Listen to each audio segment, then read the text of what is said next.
Hello, good morning, नमस्कार, सत श्री अकाल, अस्सलाम वालेकुम।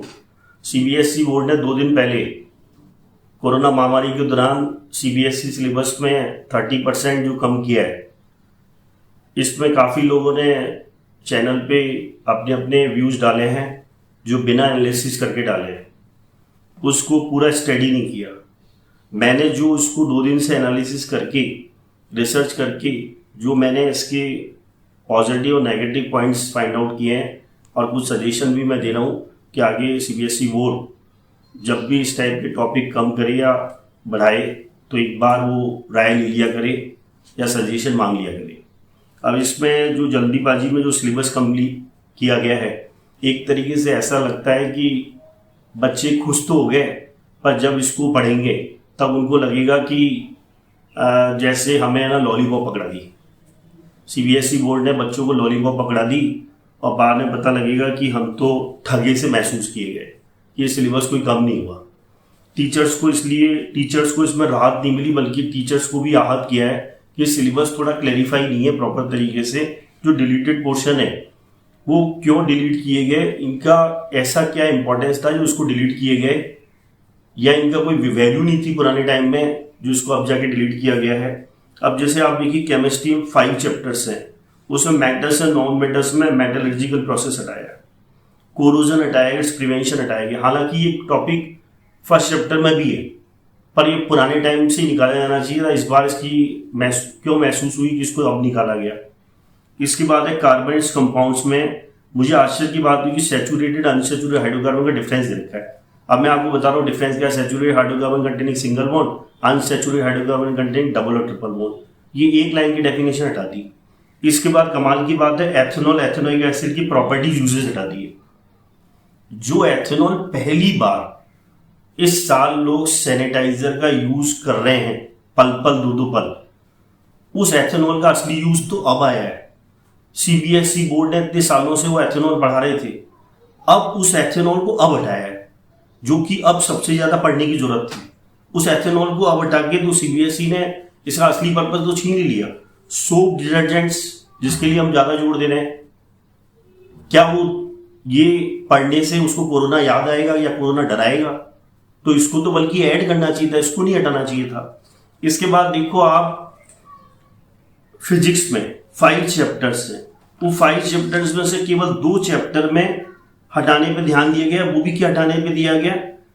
ह्यूमन आई का जो फंक्शनिंग ऑफ लेंस है, सिंपल सा टॉपिक है। डिफेक्ट्स ऑफ विजन है, 4 कॉमन डिफेक्ट्स ऑफ विजन जो है उसमें से 3 तो पढ़ा रहे हैं, मायोपिया, हाइपरमेट्रोपिया, प्रेस बायोपिया।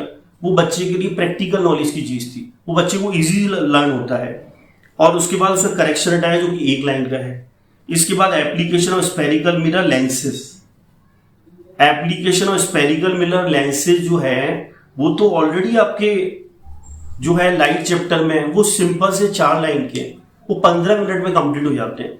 इसके बाद मैग्नेटिक इफेक्ट्स में देखो, जनरेटर हटाया, इलेक्ट्रिक मोटर क्यों नहीं हटाया? जब जनरेटर को आपने हटाया तो इलेक्ट्रिक मोटर को भी आपको हटाना चाहिए था। अब आप देखिए डीसी एसी में डिफरेंस क्या है।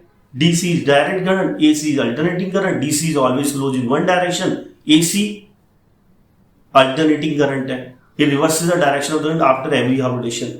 एसी डीसी का एडवांटेज क्या है? AC can be transmitted over long distances without much loss of energy. ये बस इतना सा हटाया है। फ्रीक्वेंसी ऑफ एसी क्या है? 50 हर्ट्ज, ये हटा दिया। अब मैंने कितनी देर लगी आपको बताने में। डोमेस्टिक इलेक्ट्रिक सर्किट का एक डायग्राम है, जो बच्चे को अच्छी तरह प्रैक्टिकल नॉलेज थी, लर्न होता था, और वो आता भी कम था पर नॉलेज होती थी। इसके बाद आप देखिए जो बायोलॉजी है, बायोलॉजी में टोटल 6 चैप्टर्स हैं। अब 6 चैप्टर में से बायोलॉजी में उन्होंने क्या हटाया है? कंट्रोल एंड कोऑर्डिनेशन में से। अब दे रखा है control and coordination animals and plants, अंदर आप उसकी स्टडी करोगे, प्लांट्स का भी टॉपिक हटा रहे हैं, एनिमल्स का भी हटा रहे हैं। जब आपको दोनों ही हटा रहे हैं तो फिर चैप्टर क्या बचा? सीधा कह दो कंट्रोल कोऑर्डिनेशन पूरा हटा दो। और काफी स्कूल में ये कर भी रहे हैं कि वो पूरा चैप्टर ही हटा रहे हैं, उनको खुद को क्लियर नहीं है कि क्या हटाना है इसमें।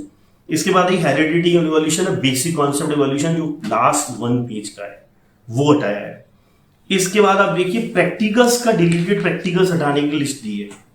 जब लास्ट टाइम पे 20 मार्क्स एमसीक्यू के ऑफ आप very short answer type question पूछ रहे हो, उसमें डिलीटेड प्रैक्टिकल्स की चीजें आ ही नहीं रही थी। उसमें बच्चों जो है टॉपिक से रिलेटेड ही कंटेंट्स पूछे जा रहे थे। प्रैक्टिकल्स तो स्कूल में लास्ट ईयर कहीं करवा ही नहीं रहे थे। इंटरनल असेसमेंट के जब स्कूल से मार्क्स चले जाते हैं, इंटरनल जो है उनके टेस्ट के बेसिस पे मार्क्स चले जाते हैं, तो डिलीटेड प्रैक्टिकल्स तो लास्ट ईयर स्कूल वाले करवा ही नहीं देते। तो अब इसको हटाया है तो उसका कोई लॉजिक ही नहीं है, तो ऑलरेडी हट गए थे। तो फाइनली मैं कहना चाहता हूं सीबीएसई ने जो राहत देने की कोशिश की है वो बल्कि इस सिलेबस, इस कंटेंट्स को पढ़ने के बाद वो आहत का काम कर रहा है। बच्चे टीचर दोनों कंफ्यूज हैं कि हमें इससे फायदा होगा या नुकसान होगा। अभी तो इसी को स्टडी करना पड़ जाएगा। और फाइनली एक बच्चे को जब मैंने कहा कि इस टॉपिक को रीड करिए, वो मेरे पास टोटल मिला के 8 पेज फाड़ के ले आया। अरे सर, ये बुक में ऐसे टोटल 8 पेज का कंटेंट नहीं आएगा। अरे ये बुक तो टोटल आपके 284 पेजेस की बुक है, 282 पेजेस की बुक है। 282 पेजेस में 8 पेज कम हो गए, ये 30% है। किस हिसाब से 30% काउंट किया, ये तो मेरी समझ से बाहर है। पर कोई बात नहीं, मैं तो कहूँगा कुछ अच्छी चीज़ ऐड की जाती। कोरोना वाला बायोलॉजी में ऐड किया जाता, कुछ क्रिएटिविटी, जो बच्चों को क्रिएटिविटी ऐड कर सकते थे, कुछ एक्टिविटीज ऐड कर सकते थे बच्चों की, या इस वेरी स्मॉल टाइप के क्वेश्चंस का जो है वो उसका वेटेज बढ़ा सकते थे, शॉर्ट आंसर टाइप का वेटेज बढ़ा सकते थे। तो जो डिफिकल्ट का जो वेटेज है उसको कम किया जा सकता था, इससे बच्चों को और ज्यादा फायदा होता। पर फिर भी ये जो कम करना है ऊँट के मुंह में जीरे के समान है। पर मैं आपको कहूँगा, hope for the best. Thank you very much.